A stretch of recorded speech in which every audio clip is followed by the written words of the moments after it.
এইবাৰ হয়তো আমি একেলগতে ইলেকশ্যন খেলিম আৰু ইলেকশ্যন খেলিলে আমাৰ যদি 20টা জিকে তেতিয়াহ'লে আমাৰ কথা অনুসৰিহে কংগ্ৰেছ চলিব পাৰিব ভাল হ'বনে বেয়া হ'ব নহ'লে কংগ্ৰেছক অকলে এৰি দিলে অকল পেটটোহে ডাঙৰ কৰিব আহে হয়নে নহয় সিহঁতে মানুহৰ কাম নকৰে গোটেই দালালি কৰিব হয়নে নহয় যদি আমি থাকো 4টা কাম কৰি দিম 4টা কাম এক যিবিলাক স্বদেশী মানুহ স্বদেশী শব্দটো শুনি লওক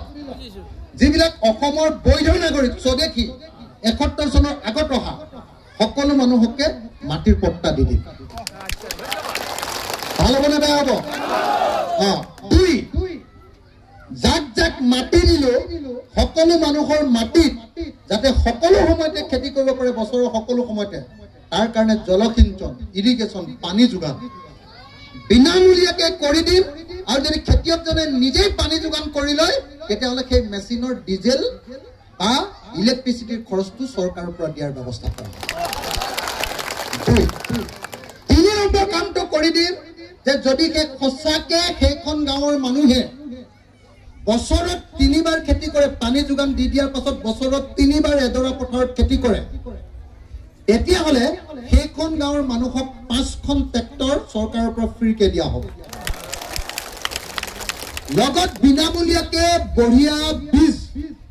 ধানৰ বীজ মৰাপাতৰ বীজ কবিৰ বীজ বিলাহীৰ বীজ যিবিলাক সোনকালে কাটিব পাৰে সোনকালে ফচল হয়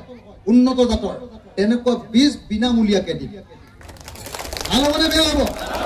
ভাল হ'বনে বেয়া হ'ব আৰু যদি সেই 3বাৰ খেতি কৰে তেতিয়াহ'লে মাটিৰ খাজনাও ফ্ৰী কৰি দিম কিন্তু যদি খেতি নকৰি পথাৰ দৰা এনেই পেলাই থৈ দিয়ে তেতিয়াহ'লে খাজনা 3 গুণ বঢ়াই দিম ভাল হ'বনে বেয়া হ'ব ভাল হ'বনে বেয়া হ'ব পথাৰ পেলাই থৈ কোনো অসমৰ মানুহ ধনী হ'ব নোৱাৰে পথাৰ সকলো সময়তে খেতি কৰিবই লাগিব হয়নে নহয় এইকেইটা কাম মই কৰি দিম বুলি ক'লো এক কি সকলোকে মাটি আৰু মাটিৰ পট্টা দিম ভাল হ'বনে দুই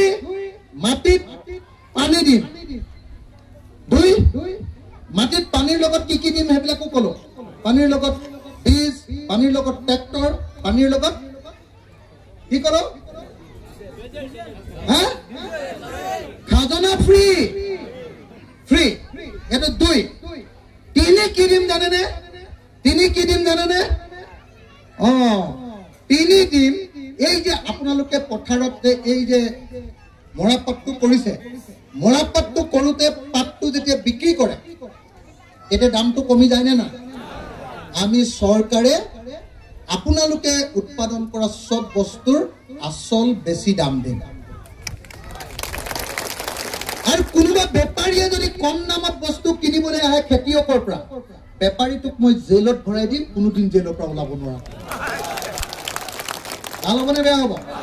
ভাল এইটোক কয় খেতিয়কৰ কাৰণে MSP প্ৰদান মিনিমাম ছাপোৰ্ট প্ৰাইচ দিয়া বুজি পাইছে নে নাই তিনি এইটো 3 নম্বৰ ক'লো যে খেতিয়কক বস্তুৰ আসল দাম দে আৰু 4 নম্বৰ কি কাম কৰিম জানেনে 4 নম্বৰটোৱে আটাইতকৈ ডাঙৰ কাম যিটো কাম অকল অখিল গগৈ বা ৰাইজৰ দল আহিলেহে অসমত হ'ব আন কাৰো দিনত কেতিয়াও নহয় সেই কামটো কি জানেনে সেই কামটো হ'ল আমি যদি চৰকাৰলৈ আহো আমি চৰকাৰলৈ অহাৰ পাছত অসমত এজনো নিবনুৱা থাকিবলৈ নিদিওঁ কোনো মানুহে মিস্ত্ৰীৰ লগত যোগালী কৰি হাজিৰা কৰিবলৈ গৈ মাৰ খাব নালাগে কোনো মানুহে বেংগলোৰ চেন্নাই বা কেৰেলাত গৈ সিকিউৰিটি গাৰ্ড কৰিব নালাগে মই অসমৰ হিন্দু মুছলমান খ্ৰীষ্টান জৈন সকলোকে নিজৰ গাঁৱে গাঁৱে সৰু সৰু ইণ্ডাষ্ট্ৰি খুলি সৰু ইণ্ডাষ্ট্ৰি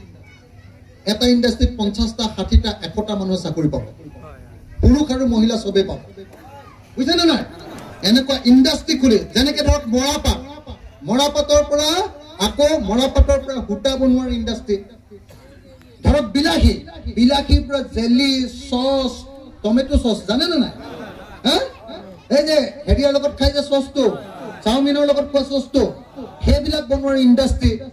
আচাৰ বনোৱাৰ ইণ্ডাষ্ট্ৰি বুজিছেনে নাই সেইটো বনাই দিম এনেকৈ বনাই সৰু ইণ্ডাষ্ট্ৰি য'তেই গাঁৱত এনেকুৱা ডাঙৰ ঘৰ আছে তাতে চৰকাৰৰ পিনৰ পৰা মেচিন দি চৰকাৰৰ পিনৰ পৰা সাইন্টিষ্ট দি তাতে উৎপাদন কৰিব আৰু উৎপাদন কৰোতে আপোনালোকে গৈ যাৰ ঘৰত যে কাম কৰিবলৈ মানুহ আছে পুৰুষে হওক বা মহিলাই হওক তেওঁলোকে কাম কৰিব পাৰিব আৰু এমাহত 30,000 টকাৰ দৰমহা পাব